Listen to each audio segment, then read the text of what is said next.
প্রতি একক দৈর্ঘ্যে প্রবাহ পথের, আচ্ছা আমি এটাকে লিখি প্রবাহ পথের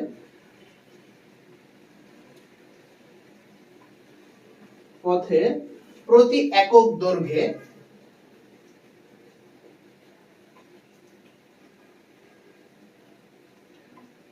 হেড লস কে হাইড্রোলিক গ্রেডিয়েন্ট বলা হয়।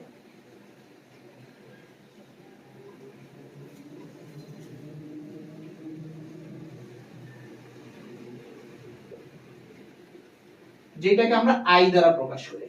তাহলে আমরা কি লিখবো, যে হাইড্রোলিক গ্রেডিয়েন্ট ইকুয়াল টু, তাহলে আমাদের টোটাল হেড পাইলাম এটা ডিভাইডেড এল, তাহলে প্রতি একক দৈর্ঘ্যে পাবো মোট হেড, টোটাল এল লেন্থ হেড হলো আমাদের এইচ, তাহলে একক দৈর্ঘ্যের লেন্থ কতটুকু হবে এইচ বাই এল, তাহলে আমাদের একক দৈর্ঘ্যে হেড লসের পরিমাণটা পেয়ে যাব। তাহলে একক